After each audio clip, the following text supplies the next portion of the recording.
Hi, I'm Pam, and today I want to talk about one of the games that I was most looking forward to from this year, and that is Rise of the Tomb Raider.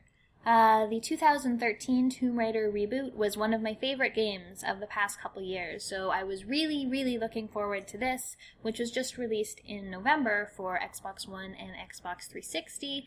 Unfortunately, it is a timed exclusive for now. But Rise of the Tomb Raider really did not disappoint me. It took everything that the first game did well and sort of expanded on it a little bit. It didn't change it so much that it felt like a different game, but it added enough new kind of features that made it feel fresh. Whereas the first Tomb Raider game was sort of an origin story for Lara Croft, when this game opens up, she's much more sure of herself. She's sort of cemented her status as a Tomb Raider, and she's much more comfortable with things like killing people, which is something that she does a lot of in these games. As far as the gameplay goes, this game is super smooth and really fun and really exciting. One of my favorite things about Tomb Raider, both the last game and this one, is that Lara does what you tell her to do. A lot of protagonists in open world games that use a lot of parkour and climbing and jumping, the protagonists suffer from dumb feet. And Lara, I'm going to coin the term smart feet. That's what she has. If you tell her to jump and hang onto a tree branch or latch on to a mountain, she will do that. You don't have to worry about telling her to go left and having her just ignore what you're doing and go right. The controls are all really smooth. You just have to sort of point her into the right direction and she will do what you want her to do. Throughout the whole game, I think I found maybe 2 places where I went to go and slide down a wire or something and she missed it. But of all the jumping and climbing and running that I did, that's a pretty good ratio. So the controls are just super responsive and very solid. As far as abilities go, Lara has a couple new abilities. One of the most fun ones is a grapple. So whereas before she could go and say jump on a cliff wall and slam her ice pick into it, in this case she can actually throw her ice pick and use it as a way to rappel either up a wall or to use it as a way to swing from one platform to another. So she's got a kind of Tarzan thing going on, and that ended up being a lot of fun and adding some new ways to get around. And speaking of getting around, one of the things from the first game that carries over to this one is that it's pretty hard to get lost, which I really appreciate. Everything is clearly marked. Any sort of ledges you can use sort of are outlined in white, so you don't have to go around looking for the proper path up a hill or up a cliff. The game really helps you out in telling you the correct path to take, so you don't have to spend too much time going around in circles trying to figure out where you're going. The crafting system in this game is much more robust, and you can craft a lot more items. From collecting things like animal hides, you can make brand new equipment such as quivers to let you carry more arrows. You can also craft arrows such as flame arrows, explosive arrows. There's even a new poison arrow, which provides a really good option for stealthy kills. You can make new weapons, so whereas before you would just constantly upgrade your weapon, here you have access to multiple different weapons of one type. So multiple shotguns, multiple bows, multiple pistols. I really like this because in the last game I was kind of disappointed that my final bow got upgraded to a compound bow when I preferred the one before, so that's a pretty cool new option. You can also craft things sort of environmentally, sort of like you do in Uncharted. So if you find, say, a can or a bottle, you can craft a Molotov or some sort of grenade to throw at enemies on the fly. Now, I can't talk about Tomb Raider without talking about the tombs. This game has 9 optional challenge tombs, which is 2 more than the last game. These tombs are longer and also a bit more challenging. Many of them will require that you have certain equipment before you'll be able to complete them. In addition to being more challenging, they're also more rewarding by giving you new abilities or enhancements to your existing abilities for completing them.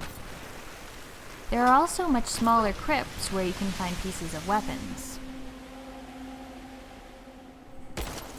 Rise of the Tomb Raider introduces missions, which are quests given to you by NPCs in the game. Though initially I wasn't thrilled with the idea of quests, they're all things that are fairly easy to do as you travel through the world, and some have great rewards like lockpicks, which will help you collect more materials for crafting and upgrades. There's quite a lot of things to do and collect in this game if you're a completionist. It was a little overwhelming at first. There are coins, relics, languages to learn which will point you to more treasures, and a ton of crafting materials. I had to find a good balance between collecting these things and getting on with the actual game. There's not a whole lot to say about the story. It's not bad, but it's kind of just schlock, and it gives you a reason to raid tombs and, kill people. It starts out, again, Laura's father comes into it. She finds out that he was dealing with this group called Trinity, who are some big evil threat who could probably destroy the world, blah, blah, blah.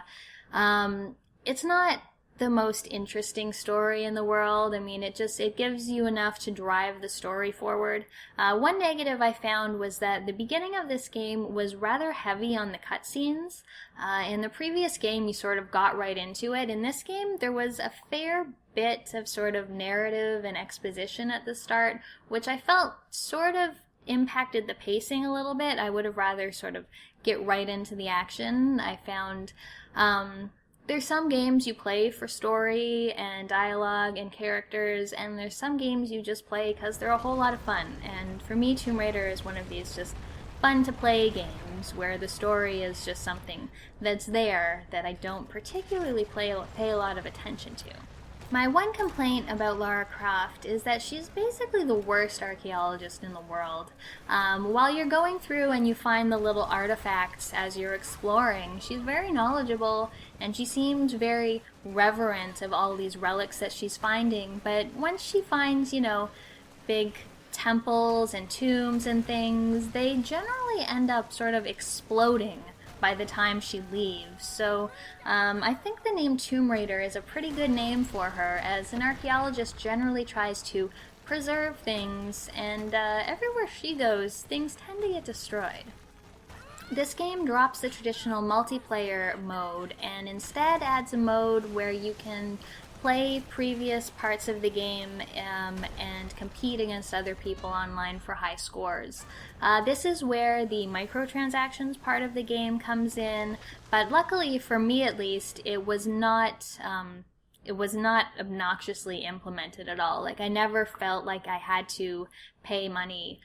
When you're doing these little challenges, you can use these cards. You get a bunch of cards just for free as you play the game, but they can do things like add multipliers to your score or give you new equipment, effects, things like that.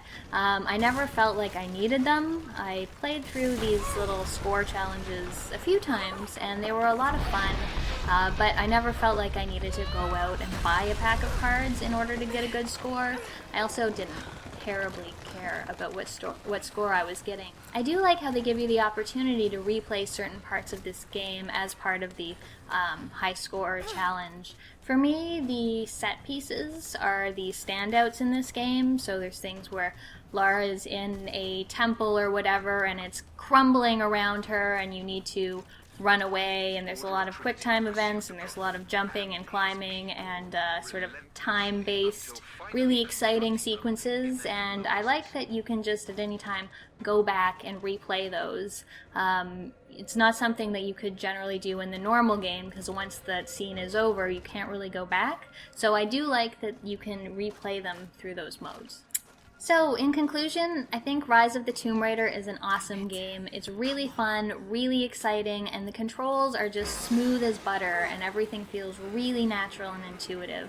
It's one of the most fun games I've played this year. Again, I think they've made some significant gameplay changes to keep it fresh, but not enough to make it feel like a whole different genre or a different game from the previous one.